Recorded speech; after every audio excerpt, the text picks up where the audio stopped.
Gracias por estar en sintonía de Canal 12. Vamos a aprovechar para saludar a quienes dan seguimiento a nuestra transmisión a través de la red social Facebook. También vamos a saludar a las personas que están con nosotros a través del canal 181 del sistema Skype. Vamos a comenzar poniendo en contexto algunos de los temas de los que vamos a hablar esta mañana con nuestro invitado. La palabra ajuste resonará fuerte al momento de tomar decisiones presupuestarias para el año 2017. El ministro de Hacienda, Carlos Cáceres, convirtió un informe de logros en una radiografía de los graves problemas fiscales que tiene el Estado salvadoreño. El ministro ha señalado que es necesario hacer cambios en el manejo de los presupuestos de instituciones como la Corte Suprema de Justicia, el Ministerio de Salud e incluso de las alcaldías. El presupuesto para el año 2017 se estima alcanzará los 4.860 millones de dólares. De esos fondos, un estimado de 75 a 80% son para gastos fijos, es decir, responsabilidades que el gobierno no puede evadir. El ministro encargado de las finanzas estatales habló de posibles cambios, como por ejemplo que el escalafón de los empleados de salud no tenga una asignación propia y separada, sino que tendrá que salir del propio presupuesto de esa cartera de Estado. El escalafón para salud alcanza los 28.4 millones de dólares que la ministra tendrá que ver cómo los reorienta, dijo el funcionario. El ministro también orientó su crítica al 6% del presupuesto general de la Nación que recibe la Corte Suprema de Justicia. Dijo que él considera debería restársele a esa asignación presupuestaria, pues la Corte gasta en bonos y edificios lujosos. Hacer cambios al presupuesto de la Corte, sin embargo, implica entrar en un terreno escabroso que conlleva impulsar una reforma constitucional. La Corte recibe sus fondos de acuerdo a lo que reza la Carta Magna. Funcionarios de Hacienda además tienen puesto el ojo en los gastos de las alcaldías y su capacidad de endeudamiento. Hablan que las municipalidades, por ejemplo, están recibiendo transferencias de 351 millones de dólares. Ante la apretada situación fiscal, se habla también de focalizar subsidios, el de energía eléctrica para que llegue solo a quien lo necesita, el de transporte porque consideran que los precios de los derivados del petróleo se han estabilizado. Estos son solo algunos de los temas de los que vamos a hablar este día con nuestro invitado en la entrevista de Hechos AM. Bueno, sin más preámbulos, le damos la más cordial de las bienvenidas a Canal 12 al señor vicepresidente de la República, Óscar Ortiz. Un saludo a ti, muy buenos días y por supuesto un fuerte abrazo a toda la familia salvadoreña. Qué bueno estar compartiendo contigo en esta entrevista tan importante en el marco de la proyección nacional de mantener informados a los salvadoreños y salvadoreñas. Vicepresidente, bueno, se dice una cantidad de cosas todos los días sobre la situación fiscal del país, pero nosotros creemos que usted, como uno de los máximos representantes del Ejecutivo, le diga a los ciudadanos cuál es el panorama que usted ve desde ahí, desde el cargo que usted ocupa y de la información que usted maneja. Bueno, Manuel, yo creo que es importante. Estamos a las puertas de un nuevo presupuesto del año 2017. Ya se han dado algunos adelantos. Ese presupuesto, la decisión es que va a ser bastante similar al presupuesto del año 2016. Ya el ministro de Hacienda lo adelantaba. Eso quiere decir que no va a tener incrementos. Vamos a manejarnos con un instrumento financiero, que es el presupuesto, que trata de responder a las grandes necesidades del país. Vamos a concentrarnos en las grandes prioridades, como es el tema de educación, el tema de salud y el tema de seguridad. Está claro que para que esto pueda tener en el año 2017 un marco de sostenibilidad y de viabilidad, hay que seguir haciendo un esfuerzo como país, y esa es la decisión de nuestro presidente y de este gobierno en el marco de estos 5 años, de fortalecer los mecanismos de austeridad, pero la austeridad en el sentido bien entendido. ¿Qué quiere decir esto? El seguir trabajando por bajar el déficit fiscal. Cuando llegamos nosotros en el marco de los gobiernos del FMLN, el déficit que se tomó era arriba del 6%, hoy tenemos un 3.3%. La mayor parte de ese déficit es ocasionado por una acumulación histórica en el tema de las pensiones. El tema de las pensiones es el que mayor carga, el que mayor presión pone hoy por hoy a la caja, o sea, al tema fiscal.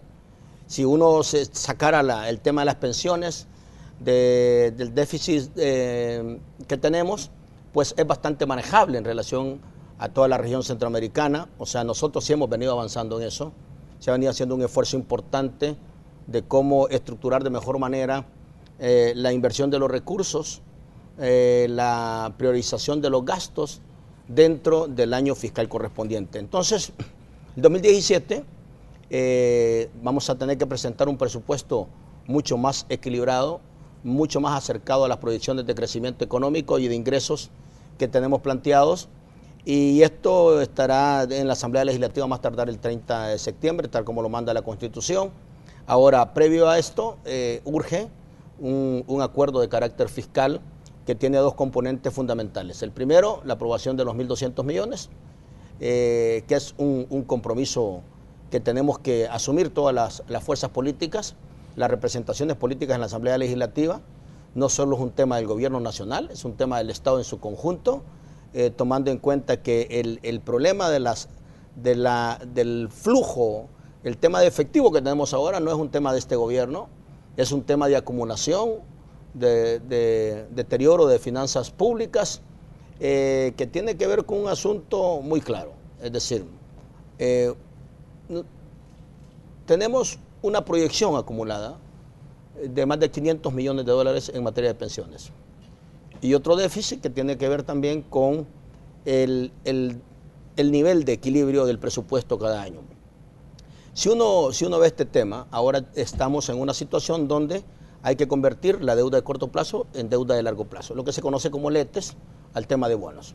Esa operación nos va a dar una cierta tranquilidad, cierta estabilidad que permita que todas las operaciones del Estado, del gobierno, y que permita que la actividad económica no va a ser afectada, no va a ser golpeada, que siempre un gobierno, un Estado, un sector público tiene que demandar ciertos bienes y servicios que también de muchas maneras estimulan positivamente la actividad económica. Eso es tan simple como, por ejemplo, si el sector público no demanda determinados bienes y servicios, aquellos que producen esos bienes y servicios también tienen una contracción. Si el sector público se contrae demasiado, también eso te impacta en la economía. Entonces tenemos que tener un equilibrio muy responsable, muy adecuado. Entonces urge la aprobación de esos 1.200 millones y está claro que nosotros hemos expresado como gobierno, a través de nuestro presidente y el equipo de gobierno, que estamos abiertos a discutir y acordar una ley de responsabilidad fiscal. El país la necesita, no solo para este periodo, sino que una ley de responsabilidad fiscal tendrá que integrar un conjunto de criterios, un conjunto de mecanismos, un conjunto de procedimientos que marquen una pauta de cómo en los próximos 5, 10 años mínimo tiene que proceder el gobierno, tiene que proceder el Estado, tomando en cuenta un equilibrio de ingresos y egresos, para tratar de ir gradualmente buscando una mayor sanidad en el tema de las finanzas públicas. Y, lógicamente, después de acordar el tema de los 1.200, que yo siempre he dicho, entre más nos tardemos, el costo del país va a ser más grande. Va a ser entre más retardemos un acuerdo en esta dirección, podemos estar teniendo después costos para la economía y costos de tipo financiero, especialmente en las tasas de interés y otras cosas que se generan como efecto cascada de una posible subida de las tasas de interés. Esto le pone una presión negativa a la economía. Entonces creo que es el momento donde hay que ser muy prácticos y pasar a acompañar este acuerdo, a acordar la plataforma para la puesta en marcha de una ley de responsabilidad fiscal. Ya hay un equipo trabajando en este sentido. Nosotros, nuestro presidente ha designado a un equipo para esto.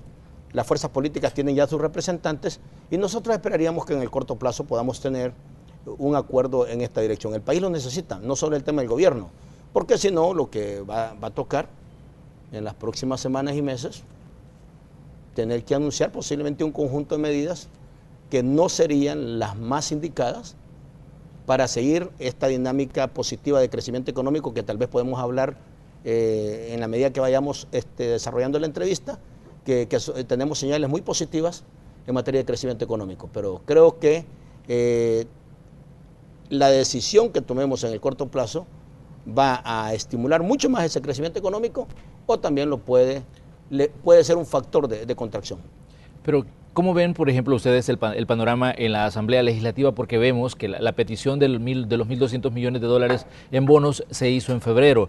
La propuesta de reforma al sistema de pensiones ya tiene también varios meses engavetada en la Asamblea y por ahora pues no se ve un panorama claro de cuál es la ruta que van a seguir las diferentes fracciones legislativas. De hecho, también se ha mencionado en diversas ocasiones que ya han existido esos acercamientos entre el gobierno con los sectores políticos representados en los diputados. ¿Qué nos puede decir? ¿Cómo ven ustedes el panorama para esos dos temas? Primero, usted nos decía que el tema pensiones es uno de los que más les preocupa a ustedes, porque si se sacara el tema pensiones, nos decía, la situación sería un tanto diferente, pero ¿cómo ven ustedes que, por ejemplo, no se progrese en la Asamblea en la discusión de estos temas? Bueno, es que el tema pensiones lo tienes que discutir.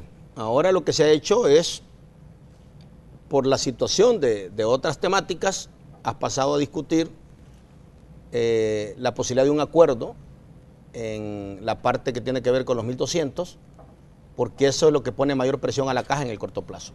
Es importante un acuerdo de ese tipo para terminar de manera estable este año. Y el tema de pensiones, ahí está en la mesa. Y lógicamente el tema de pensiones tiene dos momentos. Una salida de corto plazo y una salida de largo plazo.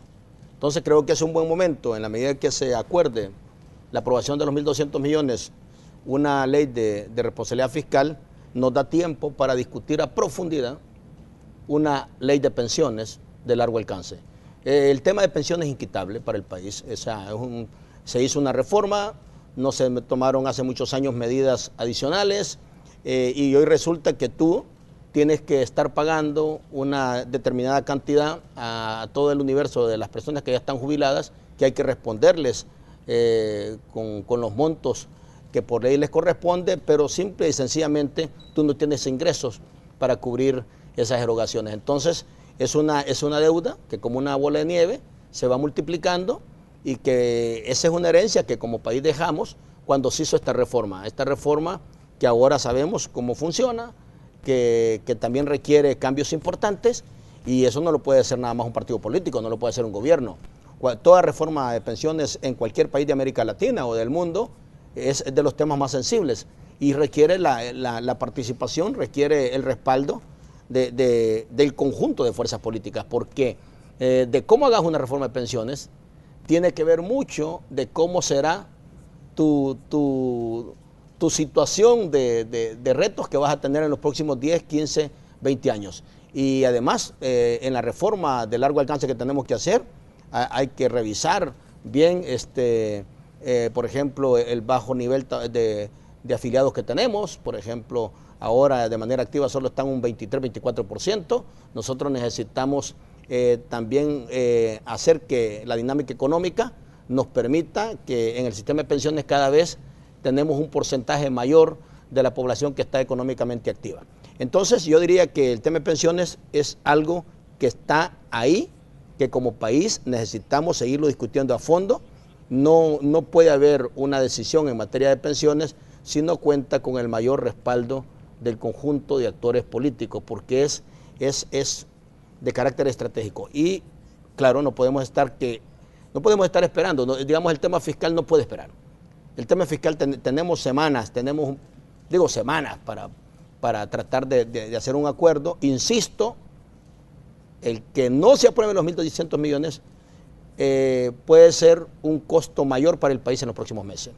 Y eso no va a ser ganancia de Arena, no va a ser ganancia del FMLN, no va a ser ganancia de ningún partido.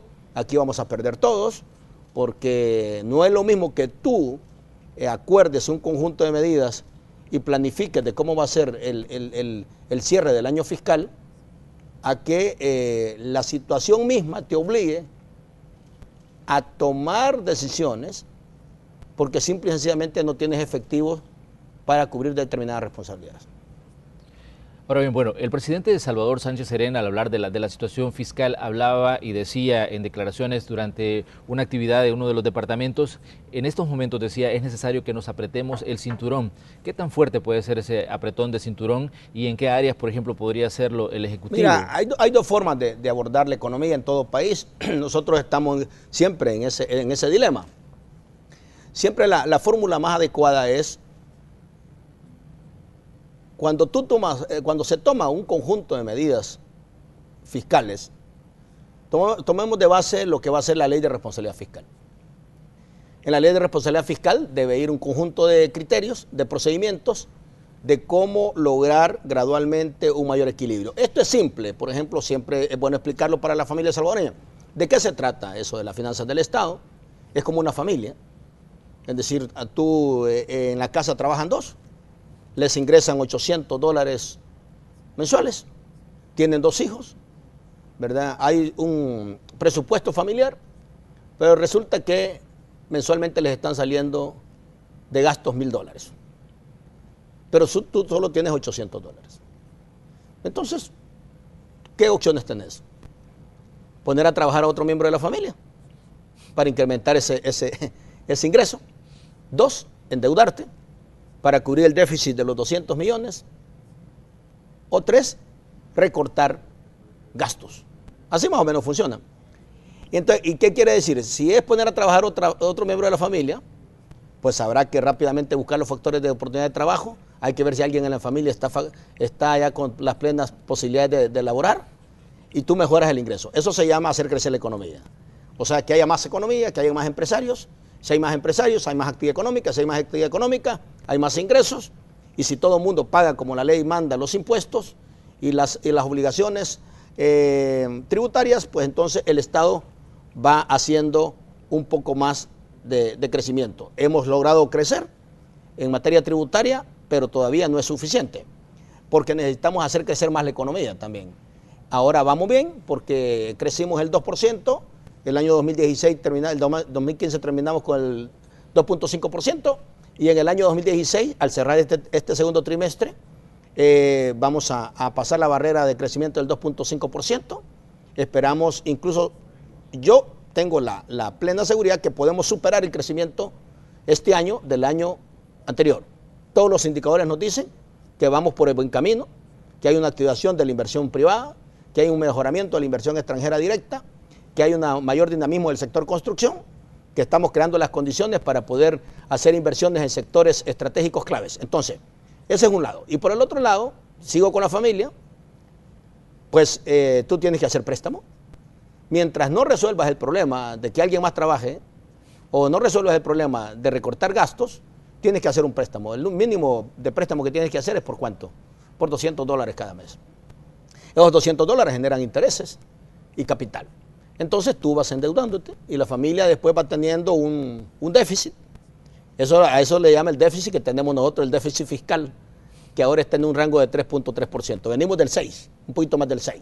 Y luego tú dices, bueno, y si yo no logro que alguien me preste en las condiciones que necesito, y para mientras llega ese crédito, yo digo, bueno, entonces refinancio mi deuda a más plazo, con una tasa de interés competitiva, y entonces yo tiro esa deuda a más plazo. Entonces yo puedo manejar un poco la situación. Todos refinanciamos. Gente refinancia su casa, refinancia deuda para su vehículo, etcétera. Pero viene un asunto. Si tú no trabajas adecuadamente eso como familia, que es el país, viene un tema que es recortar gastos. Entonces, ¿qué puede recortar? ¿No? Es lo que le pasa a un gobierno. ¿Qué recorta a la familia cuando no le alcanza? Compra menos ropa, que utiliza menos el carro, y empieza por las cosas menos importantes. Y luego, ¿qué es lo último que la familia hace? Dejar de comprar comida, pues no hay que comer, digamos, dentro de lo que se puede. Y luego hay que pagar la educación, hay que atender problemas básicos de salud. Y, lógicamente, hay que atender la prioridad que son los niños en la casa. Y los niños siempre deben de tener dentro de la posibilidad lo mejor. Entonces, lo mejor que nos puede pasar a nosotros en un acuerdo fiscal es que estimulemos la economía. Es el pacto económico. Tenemos que hacer un pacto económico. El pacto económico para hacer que la economía crezca mucho más y que llegue al 3 o más allá. Y por el otro lado, si crece la economía, garantizar que las obligaciones tributarias sean bien cumplidas. Y por el otro lado, hacer un plan de gastos e ingresos en el Estado que trate de ser lo más equilibrado posible. Ese es el tema de la responsabilidad fiscal. Lo que pasa es que tenemos deudas acumuladas. Entonces, esas deudas acumuladas hay que buscarlas cómo trabajarlas. pero que necesitamos. ¿Y qué pasa en algunos países? Si tú generas mucho recorte en los gastos, no es el Estado nada más el que sufre, son los proveedores. Porque, por ejemplo, digo, ya nadie compra corbatas en el Estado. Y nosotros venimos a la próxima entrevista sin corbatas. Esa corbata tan bonita que tú andas y yo ando una más o menos más, en un color más así. Y entonces lo que va a pasar es que todo aquel que vende corbatas se le va a caer un porcentaje de sus ventas. Y tú dices, nadie me trae aquí a partir del 1 de enero del otro año trajes. Todos vamos a andar con guayabera. Entonces la tienda que vende trajes le van a bajar las ventas. Y tú dices, a partir de tal fecha no se va a comprar ningún carro del Estado, que digamos puede ser correcto. Entonces los distribuidores de vehículos bajan sus ventas. Y entonces por esa vía, si ellos bajan sus ventas, ¿qué es lo que van a hacer ellos? Dice, no estoy vendiendo como antes. Entonces empieza a recortar trabajadores. Y entonces empieza a recortar costos. O sea, empieza a bajar sus costos. Porque el negocio funciona a través de las ventas. Si tú vendes menos, vas a tener menos trabajadores. Si vendes más, vas a tener más trabajadores. Y entonces, en otras partes se trata, no puedes contraer demasiado el gasto, porque también contraes la economía. Si no hay demanda, no hay oferta. Y si no hay oferta, no hay actividad económica. Entonces, hay que tener cuidado en eso, porque a propósito, hay gobiernos que lo que hacen es Estados Unidos ha hecho muchas veces eso, es estimular la demanda. Porque si tú estimulas la demanda, por eso la gente se alegra cuando llega diciembre, se alegra cuando llegan las fiestas agostinas, se alegra cuando llegan, porque la gente son días que se da para demandar un poco más productos. Entonces se incrementan las ventas y la economía se dinamiza.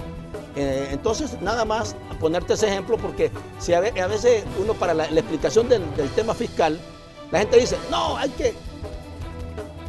Y si tú también, por la vía de, que es la gran discusión del salario mínimo, ¿por qué en muchos lugares incrementan el salario mínimo? Tiene que ser en correspondencia con el crecimiento económico también y con tu competitividad productiva. ¿Pero por qué? Para elevar la demanda de la gente que tiene ingresos. Y eso también eleva la oferta. Entonces, el acuerdo fiscal que tenemos que trabajar en el cortísimo plazo, que son los 1.200 millones, y la ley de responsabilidad fiscal es para eso, para buscar una salida equilibrada, de no afectar la actividad económica, de tratar de no estar haciendo gastos que ya no son esenciales o prioritarios, y tratar de responder de manera más responsable al manejo de la deuda. Tenemos que hacer una pequeña pausa comercial, pero les invitamos a que continúen con Canal 12, porque esta mañana estamos conversando con el señor vicepresidente de la República. Ya regresamos.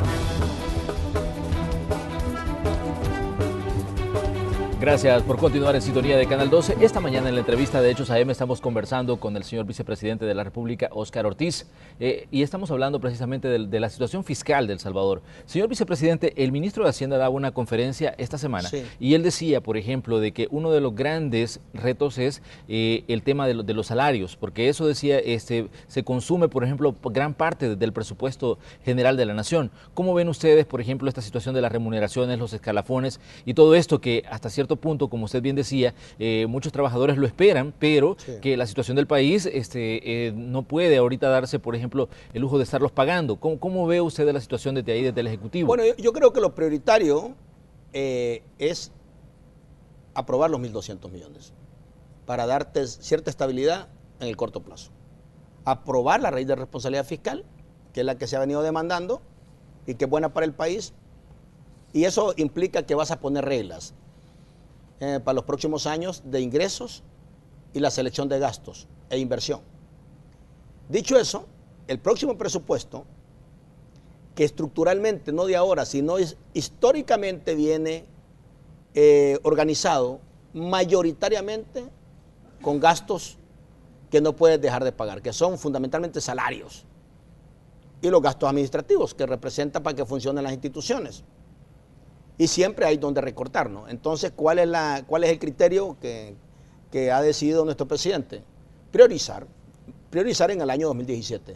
¿Y cuál es la prioridad que tienes que tener? De acuerdo al techo presupuestario que puedes presentar, que va a ser casi el mismo monto del año anterior, independientemente que hay más demandas, ya ahí ya solo con presentar un presupuesto similar al del año anterior, que sería este año, ya tú estás haciendo porque la tendencia es siempre que el presupuesto sube de acuerdo a un crecimiento promedio, del crecimiento de los tributos, el crecimiento económico. Ahora, como primera medida, se está planteando tratar de que el presupuesto tenga el monto similar al año 2016. Y entonces, ahí la idea es priorizar. ¿Y en qué vamos a priorizar? Es en los temas de seguridad, es en los temas de educación, en los temas de salud y en aquellas responsabilidades asumidas por el Estado que no pueden dejarse de pagar, que son derechos adquiridos, pero también tienes que profundizar en aquellos gastos que, aunque son importantes, no son esenciales. Entonces, por ahí tienes que aplicar un conjunto de medidas. Esas son las que se van a discutir como producto también de ese acuerdo. Y en la medida que el acuerdo llega más rápido, eso nos puede también permitir que el presupuesto 2017 ya lleve algunos aspectos importantes de criterios y procedimientos de esa nueva legislación en materia de responsabilidad fiscal. ¿Se va a contraer, por ejemplo, las nuevas contrataciones de acuerdo al panorama que se está planteando, las contrataciones para el nuevo año? Porque por lo general, bueno, el sector público siempre en enero, febrero se hacen las contrataciones de personal. Es de las primeras medidas que tienes que tomar. Es decir, mandar un mensaje claro de evitar crecimiento que no sea esencial en el gobierno y en el Estado en su conjunto. Cuando digo el Estado somos Corte Suprema de Justicia, Asamblea, Gobierno Nacional, otras instancias públicas como la Fiscalía, los entes públicos. Entonces, eso es lo primero que tienes que hacer. Y en el único lugar que creo yo que habrá que considerar y hacerle excepción son en esos sectores claves que tienen que ver directamente con servicios esenciales de la población. Por ejemplo, si vas a hacer un nuevo hospital, como el de Apopa, o una nueva instalación que requiera profesionales, ahí puedes considerarlo, pero tiene que ser bien justificado. Por ejemplo, en el tema de seguridad, todos sabemos que ahí hay un tema que tenemos, que vamos bien, pero que tenemos que invertirle mucho más en el transcurso de este año y del próximo año, y quizás considerar sin duda alguna el tema de educación, que también debe ser bien claro. Pero el resto de instituciones, yo estoy convencido que habrá que aplicar una medida tipo congelador, donde prácticamente por la vía de nuevas plazas no te presione el presupuesto. Ahora bien, ¿qué colaboración esperan ustedes, por ejemplo, de los otros órganos del Estado en este tema de la austeridad? Porque sabemos, por ejemplo, el ministro de Hacienda hacía una crítica a la Corte Suprema de Justicia que decía que por ley, pues ellos reciben el 6% del presupuesto general de la Nación. Pero él decía, desde mi punto de vista se debería de ver cómo se recorta para ganar tiempo. Yo tengo una tesis que creo que ha llegado el momento de ponerla. En otros países, empezar por algo importante, porque aquí has traído una historia digamos, de cierto desequilibrio a nivel administrativo y salarial. Por ejemplo, en otros países nadie gana más que el presidente en el sector público.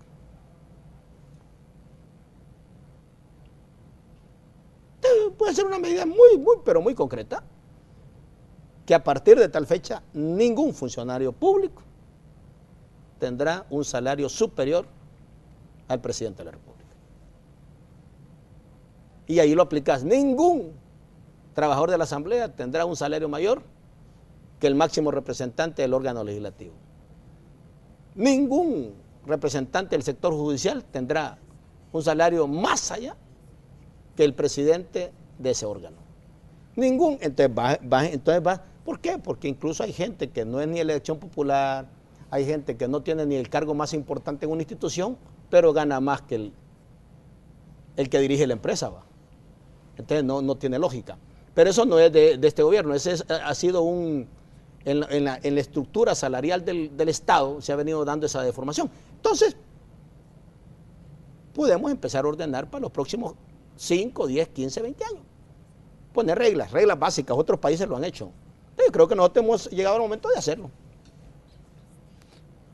Porque la crítica iba enfocada, por ejemplo, la Corte recibe un estimado de 265 millones o más quizás. Pues sí, es el otro tema que tú dices, vaya,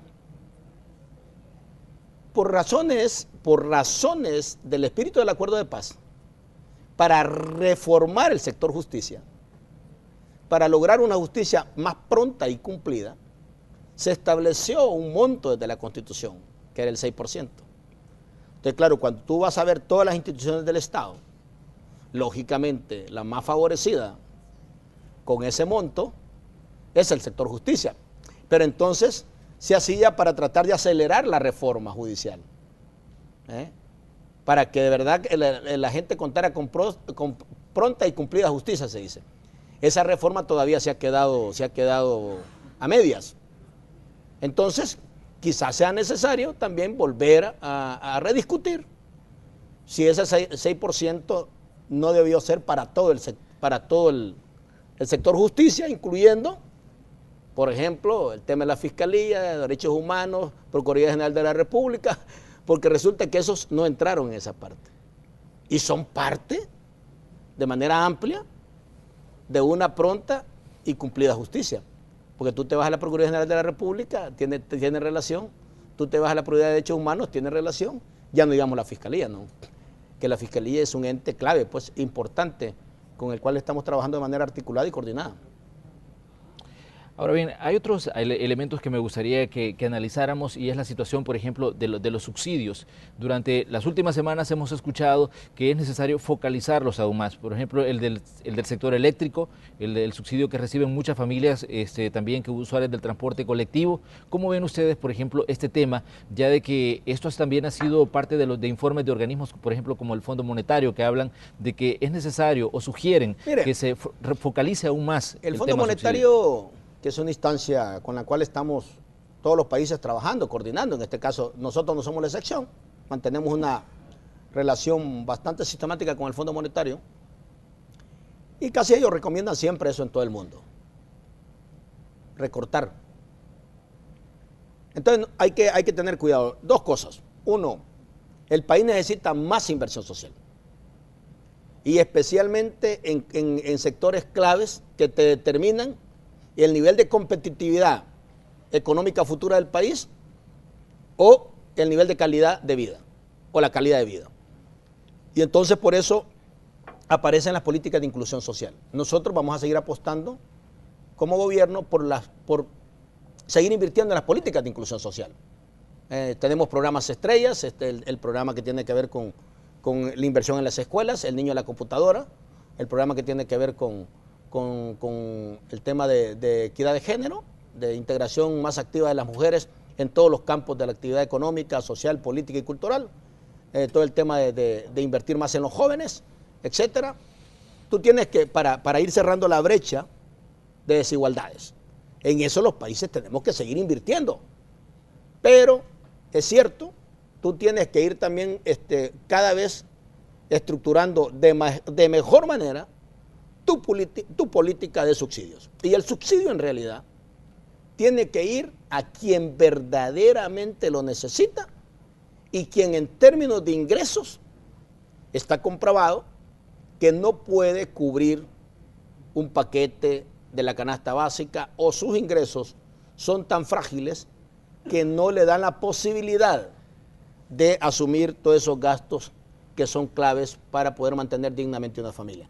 Entonces sí, nosotros en el futuro necesitamos focalizar mucho más detallado y de manera más dirigida la política de subsidios. Existen una serie de situaciones, bueno, que se están discutiendo con los sectores políticos, pero ¿cómo ven ustedes, por ejemplo, los acercamientos con los partidos? Le pregunto esto porque, por ejemplo, Arena está enfrentando un proceso interno de elección de sus autoridades. ¿Esperan ustedes que haya un cambio, por ejemplo, con la elección del nuevo presidente de este partido que permita mayores acercamientos? ¿O cómo ven, por ejemplo, o que pueda cambiar la situación que tiene en este momento? Eso incide, pero no debería ser, porque Arena tiene su secretario general ahorita. Entiendo que no lo han... Sí, se mantiene activo, pues. Tiene su estructura de dirección, tiene su fracción legislativa. Ningún partido puede parar su actividad para estar esperando un nuevo presidente, un nuevo secretario general. Yo creo que la responsabilidad mientras llegue el nuevo liderazgo es que hasta los últimos días la dirección de un partido político o de una fracción política esté trabajando intensamente por buscar soluciones en aquellos temas donde se puede beneficiar el país o se puede afectar el país. Entonces yo no creo que sea prudente estar esperando que lleguen nuevos liderazgos en los partidos para poder buscarle una salida en el corto plazo al tema fiscal. Le preguntaba esto porque justamente Jorge Velado, él estuvo con nosotros y yo le hacía la pregunta Sí. sobre la situación de los 1.200 millones de dólares. Y él de forma tajante dijo, no, definitivamente no estamos dispuestos a dar los votos. Yo no sé si en el ámbito privado y a nivel de discusiones ya con ustedes el panorama ha cambiado, pero él aquí en el ámbito público, él decía, nosotros como partido no estamos dispuestos a darle los votos por esos 1.200 millones de dólares. Bueno, me parece que si esa es una afirmación que se hace, es casi como un mensaje de castigar al país, de castigar la economía y de castigar la posibilidad de seguir activando la inversión pública y de cumplir algunos compromisos y además la posibilidad y la amenaza de que la economía se encarezca. O sea, después que suban las tasas de interés, por ejemplo, a nivel público y privado, ¿a quién se va a afectar con eso? Si suben las tasas de interés, ¿quién sale afectado? Sale afectado todo el mundo, todos los que hacemos uso o hacen uso del sistema bancario, todos los que tienen un préstamo. Si no tomamos la medida en el corto plazo, lo más seguro es que a partir de eso nosotros tengamos también créditos mucho más caros. Y si eso pasa, lo más seguro es que después empecemos a ponerle una presión al costo de producción. Y lo más seguro es que en el corto plazo vas a tener, hoy hemos mantenido los precios de la canasta básica muy competitivos, los precios de los combustibles han bajado, los precios de la electricidad están competitivos, ese es el compromiso que ha tenido nuestro presidente y este gobierno. Y si esa situación, que es una cuestión pequeña en relación a las grandes dinámicas positivas que estamos generando en materia económica y de inversión, esto puede hacer que también los precios se disparen. Entonces, ¿quién sale afectado con eso? Es el país, es la gente. Yo no creo que un capricho de un partido o de un conjunto de partidos políticos, si solo por estar viendo el árbol y no se ve el bosque es el pueblo, la gente, el país, por estar por un capricho de estar abrazando el arbolito, dejemos que el bosque se queme. Eso sería pero muy triste y además sería muy peligroso. Ahora bien, usted al principio nos decía de que en medio de todo este panorama de discusión sobre la situación fiscal también hay señales que son un tanto alentadoras. ¿Cuáles son las proyecciones de crecimiento que ustedes esperan, por ejemplo, al cerrar el 2016 y como puerta de entrada, por ejemplo, el nuevo año, el 2017? Bueno, tú sabes que la proyección ahora hemos cerrado con un crecimiento de 2.5, que es bueno. Hay países, la región centroamericana está en un buen momento, la economía de los Estados Unidos está en un buen momento, ha crecido la remesa en estos primeros 6 meses casi por el 6%, imagínate, es importante. Han crecido la importación de bienes de capital por 2 dígitos, eso quiere decir que se está movilizando mucho la inversión, ha crecido la inversión privada, ha crecido la dinámica del sector construcción, está creciendo todos los indicadores económicos que permiten decir que el desempeño del primer semestre va a ser incluso mejor que el desempeño del año anterior, a pesar de las dificultades que tenemos. Claro, hay un clima ahora de que el tema de la violencia se está enfrentando de manera determinada, como pocas veces en los últimos años. Estamos en una cruzada contra el crimen y la extorsión, a profundidad que ya está dando sus resultados. Hemos bajado el 50% de los homicidios, estamos empezando a controlar las extorsiones de carácter estratégico, hemos pasado a otro nivel que es de cómo controlar de manera más efectiva las extorsiones en la micro, pequeña y mediana empresa y en otros sectores claves de la economía. Y además estamos empezando a controlar el sistema penitenciario, estamos poniendo en marcha una segunda fase de las medidas extraordinarias, estamos yendo directamente a golpear la sangre del crimen, como es el dinero mal habido y todo lo que es sus patrimonios para cortarles la capacidad de alimentarse.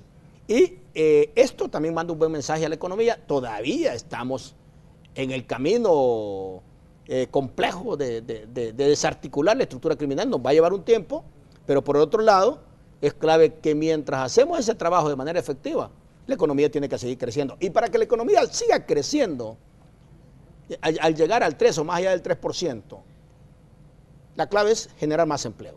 Porque el empleo es el que también nos permite enfrentar de verdad los problemas sociales. No hay mejor fórmula para desmontar violencia, no hay mejor fórmula para atacar los problemas de fiscalidad, no hay mejor fórmula para detener la migración como generando oportunidades de empleo.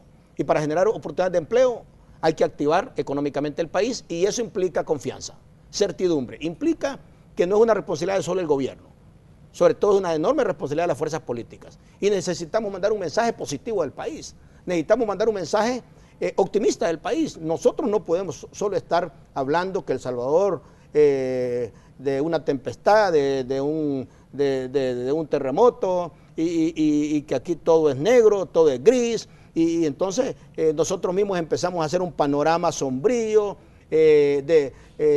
prácticamente que el país está en una situación inmanejable.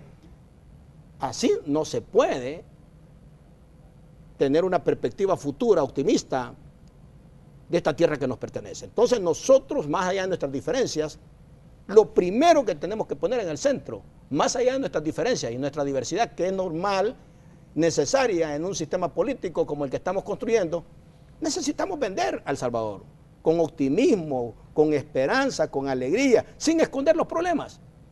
Pero los problemas hay que contextuarlos. Todo el mundo tiene problemas. España tiene problemas. Europa tiene problemas. Se acaba de salir Gran Bretaña de la Unión Europea.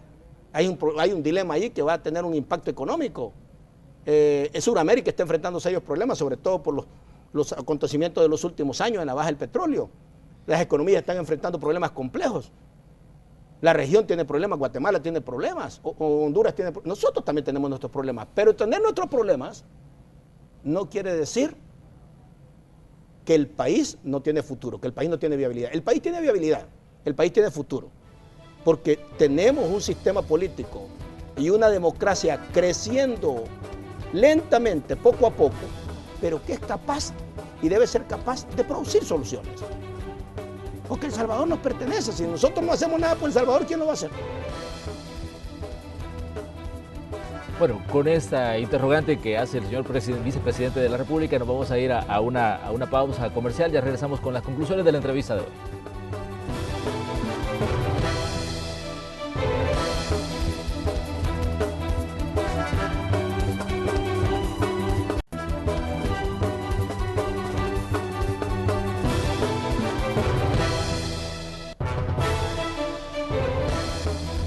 Continuamos con la entrevista de esta mañana. Nos acompaña el señor vicepresidente de la República, Óscar Ortiz, con quien estamos hablando sobre la situación fiscal de El Salvador, sobre esas inversiones que se van a priorizar por el nuevo año, en medio de toda la discusión que hay sobre la necesidad de fondos, la necesidad de ingresos que tiene el Ejecutivo en estos momentos. Hay una situación que me llama la atención, sí, señor vicepresidente. Usted nos decía que el gasto en seguridad es prioritario. Sí. Hemos visto, por ejemplo, cómo los índices de homicidios han comenzado a descender. Estamos prácticamente a la mitad de la situación que veníamos registrando durante los primeros meses del año, pero la gran pregunta que surge es si la discusión que existe sobre los fondos, la discusión que existe sobre este tema de priorizar gastos no puede afectar en determinado momento las medidas extraordinarias con las que ustedes han venido trabajando en estos últimos meses. Claro, puede afectar el tema de seguridad en la medida que no hagamos la tarea a fondo, ¿verdad? Sobre todo porque en el corto plazo yo debo agradecer a nombre también de nuestro presidente, este servidor que está, el presidente nos ha delegado ponernos al frente de las medidas extraordinarias, que hemos tenido un buen acompañamiento. Este es un buen ejemplo, la seguridad es un buen ejemplo de cómo hemos sido prácticos, y hemos ido teniendo resultados. Un problema que no se le veía por dónde, hemos empezado a encontrar la ruta de cómo hacer retroceder el crimen, de cómo golpearlo estratégicamente, pero la única manera de hacerlo era que todo el Estado estuviéramos en una misma dirección. Estamos trabajando con Fiscalía, estamos trabajando con la Policía, con el Ministerio de Seguridad y Justicia, con el liderazgo del Ministerio de Seguridad y Justicia, estamos trabajando coordinado con la Procuraduría, el sector justicia en este caso está dando su aporte, y la Asamblea Legislativa, debo reconocer que en este tema ha sido un papel muy protagónico y positivo. Así debe ser. Nos ha acompañado en todas las medidas de reformas legales a través de la Comisión de Seguridad y Narcoactividad, la Comisión de Hacienda, y el punto clave fue cuando hubo que acompañar los 152 millones para poder sacar a colocar bonos. Ya tenemos 100 millones, .9 en esos bonos, en la primera etapa que salieron a colocarse. Ya tenemos a disposición ese recurso para ponerlo y fortalecer la policía, la tecnología, equipamientos. Va una parte también para la Fiscalía, va una parte para resolver el tema de las Fuerzas Armadas. Necesitamos una policía fuerte, una policía bien equipada. Necesitamos una policía con recursos tecnológicos y científicos que sea capaz de poder atajar no solo este año, sino en los próximos años cualquier red de carácter criminal. Y esto lo estamos haciendo en una buena coordinación con la Fiscalía. La Fiscalía también ha estado haciendo su parte. Y creo que aquí hay un buen ejemplo de cómo articular un tema. Creo que la seguridad se ha presentado ahora como un ejemplo. Ahora necesitamos pasar ese ejemplo al campo fiscal y al campo económico. Si nosotros logramos acuerdos básicos en el campo fiscal y logramos un pacto en el tema económico por el empleo, creo que el país, más allá de los problemas históricos, estructurales que tenemos, El Salvador en los próximos 5 años va a tener una mejor ruta de crecimiento y prosperidad. Hemos escuchado, por ejemplo, al fiscal general de la República, Douglas Meléndez, solicitar que se le incremente el presupuesto a la Fiscalía General de la República. Él decía que así como se le exigen resultados a la institución, también se le deben dar los fondos para poder trabajar, y hablaba de situaciones que los habían sacado de parqueos, que tienen problemas para el pago de arrendamientos. ¿Cómo ve usted la situación desde el Ejecutivo? Ese es el tema fiscal del que estábamos hablando, y que en el futuro, si no resolvemos bien esto, no va a ser solo los parqueos. Vamos a ver otras cosas mucho más graves en las distintas instancias del sector público. Entonces, pero el fiscal, el principio es correcto. De hecho, el presidente tiene la decisión, y este equipo de gobierno, de trabajar de la mano con la Fiscalía. Lo estamos haciendo. Estamos incluso ya fortaleciendo la Fiscalía. Hemos estado trabajando muy cercano con el equipo de la Fiscalía. Por ejemplo, de las medidas incorporamos 7.5 millones para mejoramiento de equipamientos de la Fiscalía. El fiscal tiene razón, dice que hay equipamientos ahí de vehículos de 15 a 20 años. Segundo, por ejemplo, se le dio un fondo, se le ha dado un fondo a la Fiscalía para contratar 100 fiscales más, que ya prácticamente casi todos están contratados de acuerdo al informe que el fiscal nos compartió. Y además de esto, ya se ha dado un fondo que se facilitó para el crédito para construir las propias instalaciones de la Fiscalía, que yo creo que es importantísimo.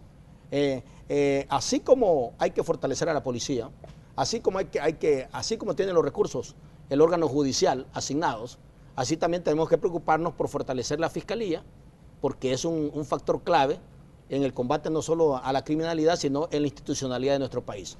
Y por lo tanto, como es la Fiscalía entra en el tema de seguridad en general, para hablar, entonces habrá que considerar en la estructuración del nuevo presupuesto cómo poder priorizar en el tema de seguridad, que el fortalecimiento de la policía también podamos ver el fortalecimiento de la Fiscalía.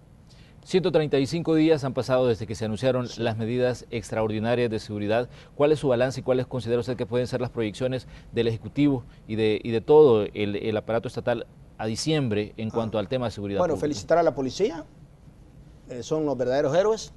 Hemos tenido que perder este año 26 miembros de la policía que han entregado su vida en el cumplimiento de su deber, más de 11 miembros de las Fuerzas Armadas. Realmente tenemos una cuota de sacrificio muy fuerte, y entonces la policía ha sido una de las que están en la primera trinchera. Entonces hay que acompañar, hay que seguir apoyando a nuestra policía, hay que seguir trabajando de manera articulada con la Fiscalía y por supuesto una mayor cooperación del órgano judicial. Quiero decir que este año vamos a cerrar, la tendencia y la meta que tenemos es cerrar con menos homicidios que el año pasado. Ya a partir de los 133 días que llevamos, hemos bajado el 50%, pero queremos que eso se vaya consolidando y de 2 dígitos bajar a 1 al cerrar las medidas extraordinarias. Pero no solo se trata del número, sino de haber golpeado estratégicamente a la estructura criminal, tanto a la extorsión como a la estructura del crimen, y esto pasa por controlar totalmente el sistema penitenciario. Entonces, ahora, al cerrar el mes de diciembre, esperamos tener buenas noticias para el país. No es fácil declararle la guerra al mundo criminal, no es sencillo. Es decir, no solo hay que tener valentía como gobierno, como país, sino que hay que tener la capacidad también de lanzar todas las acciones que se requieren para poder doblegar a esta estructura. Y por eso hemos tomado mayor control del sistema penitenciario, hemos hecho una serie de medidas para ir a buscar a las estructuras criminales que están intimidando y están aterrorizando a la comunidad, y hoy hemos empezado a cortar los flujos financieros. La operación Jaque es la primera señal de lo que vamos a tener en situaciones futuras para debilitar las finanzas y los patrimonios de la estructura criminal. Así es que yo diría que vamos bien, pero el reto que tenemos es seguir mejorando para que podamos darle los mejores resultados al país en materia de seguridad y que la familia salvadoreña cada vez se pueda sentir más segura. No solo ella, sino su familia y en el entorno de la comunidad. Tenemos una pregunta que formulamos a través de la red social Facebook para darle participación a las personas que están en sintonía de Noticiero Hechos, y también para que ellos también hablen sobre diversas opiniones que han surgido a lo largo de esta semana. La pregunta que formulamos era: ¿considera usted que debería explorarse la posibilidad de recortar el presupuesto de la Corte Suprema de Justicia tal y como lo sugiere el ministro de Hacienda? Vamos a leer algunos de los comentarios que nos han dejado las personas que nos siguen a través de esta red social. Dice José Wilfredo Gracia, nos dice: no solo a la Corte Suprema de Justicia, todos los órganos del Estado deberían recortarles el presupuesto, es más, debería analizarse los salarios de los ministerios y los señores de la Corte de Cuentas deberían tomar cartas en este asunto. Mauricio Cermeño: claro que sí, es la situación que cuenta con más fondos y mejores salarios, aún para los empleados que no son profesionales y hasta reciben bonos extras, sería muy justo, dice. Cedillos Adiel nos dice: no estoy de acuerdo que le recorten dinero a instituciones que tienen que ver con la seguridad, lo hubieran de aplicar a CAPRES y a la Asamblea Legislativa. Y Francisco Arcadio Calles Mengíbar: sí, ya que la situación financiera del país no es la más idónea en este momento y todos deben ser coherentes con el tema del ahorro. Vamos a leer un último comentario. Mauricio A. Guzmán nos dice: claro que sí, si es necesario, hay que hacerlo, sobre todo si sigue obstaculizando el trabajo del gobierno. Bueno, estos son los comentarios que nos han dejado a través de la red social Facebook, y aprovechando que tenemos aquí al vicepresidente de la República, queremos hacerle una pregunta sobre una situación que ocurrió ayer y que tiene que ver con el trabajo de la Corte Suprema de Justicia. Ayer la Corte en pleno decidió decir no a la extradición de los militares que eran solicitados por España. Recordemos que la Audiencia Nacional Española está requiriendo o quiere aplicar la justicia a 17 militares, pero hasta ahora solo 4 habían sido capturados y esos 4 eran los que estaban en proceso de extradición y viendo qué pasaba. Ayer la Corte decidió en pleno, los 15 magistrados decidieron decir no a una posible extradición a España. Me gustaría conocer su impresión sobre este tema, señor vicepresidente. Mira, una decisión oportuna del Pleno de la Corte Suprema de Justicia. Creo que es una decisión bien razonada, y en el contexto en que estamos, creo que es un mensaje claro. Y por lo tanto, qué bueno que la Corte Suprema de Justicia se haya pronunciado y lo haya hecho en el contexto en que lo ha realizado. Y me da la pauta para decir que por todo lo que estamos construyendo en la institucionalidad y por todas las últimas cosas que hemos tenido en materia de fallos y en materia de procesos, yo creo que el país está llegando a un momento que para dar certidumbre en los próximos 15, 20 años, quizás, yo te decía, el tema fiscal, el tema económico, en el tema de seguridad vamos caminando. Quizás sea necesario considerar, por todo lo que está sucediendo, incluso por las múltiples resoluciones de la sala, que yo diría que incluso hay atribuciones que se están tomando que no corresponden, porque casi la Asamblea Legislativa pareciera que está dejando ya de legislar. Entonces quizás lo mejor es, para que todos nos sintamos con la certidumbre y con la perspectiva de futuro en el campo institucional, quizás es el momento de discutir una nueva reforma constitucional. Yo creo que es lo mejor, y que lo hagan lo que les corresponde. ¿Y quiénes les corresponde hacer la reforma constitucional? A los electos. No pueden estar haciendo reformas constitucionales los que no son electos y a los que no mandata la Constitución. porque si no vamos a entrar en un campo donde todo lo que se hace después otro lo deshace.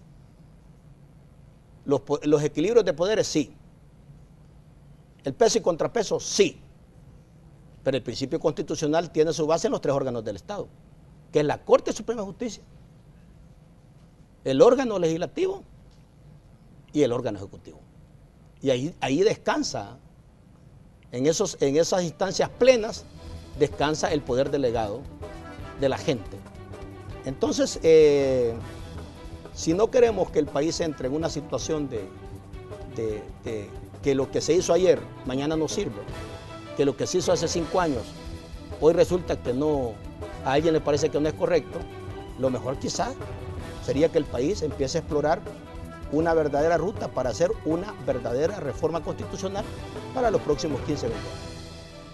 Señor vicepresidente, le queremos agradecer que haya venido a conversar con nosotros aquí a la entrevista de Hechos AM de Canal 12. No, agradecerte a ti y como tú sabes, estamos a la disposición para seguir conversando y compartir las principales decisiones y sobre todo las posiciones de nuestro gobierno en el marco de las actividades que desarrolla nuestro presidente Salvador Sánchez Serén y el equipo que lo acompañamos. Así cerramos la entrevista correspondiente este día miércoles. Por supuesto que les invitamos a que continúen con la señal de Canal 12 porque ya viene la segunda parte de Noticiero Hechos.